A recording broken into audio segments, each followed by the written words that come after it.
Ito na guys, oh. Wow! Yummy! You know.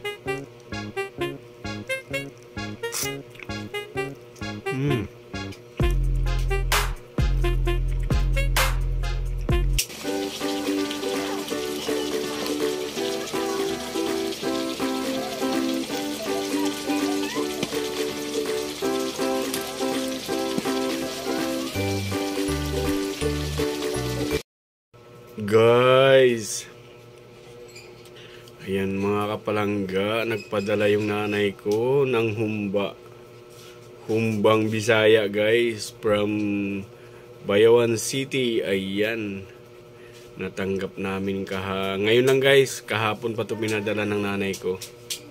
Ayan oh, napakasarap guys. Ito, kakainin na natin.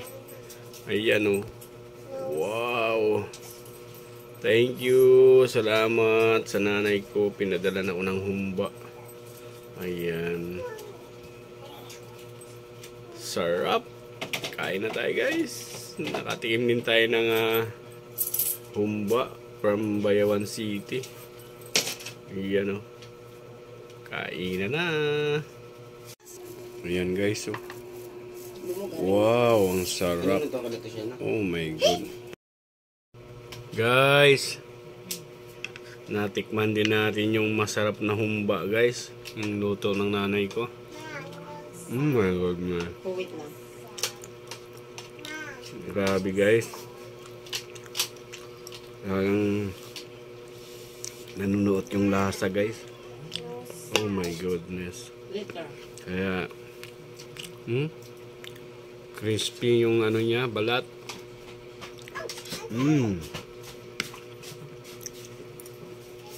Doon sa nagdala, maraming salamat sa aking tita Efren, tita Nimpa, tito Efren, ayan, salamat. Lalong-lalo na doon sa nanay ko, ayan, natanggap na namin wow, grabe,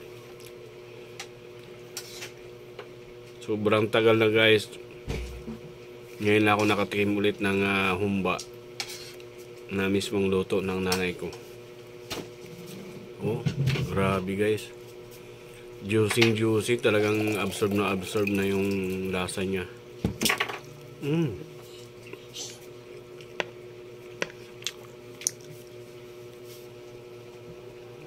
Pero siyempre guys, kunti lang dahil alam nyo na, bawal tayo kumain ng marami nito. Pero talaga guys, promise, sobrang sarap.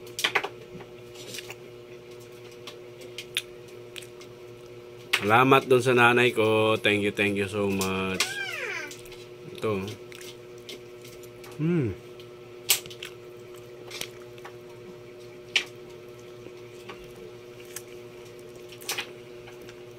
Grabe.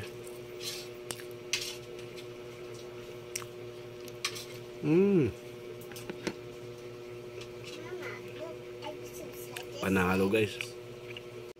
Yan guys, mga kapalangga, 2 hiwa lang ang nakain ko. Oh my goodness, napakasarap mga kapalangga. Ayan oh, may natira pa, so marami pa siya. So ayan, para naman bukas pwede siyang ilagay lang sa rep. Ayan, nung kanin ko nga, hindi ko naubos guys. Ayan, maraming salamat. Ayan, doon sa nanay ko, thank you so much. Salamat sa pagkain na pinadala mo. Natanggap namin lahat. Piyaya, bayi-bayi, ayan, bukayo. Ayan, natanggap namin lahat. Ayan, napakasarap. Ayan, thank you so much. Maraming salamat po sa nanay ko. I love you.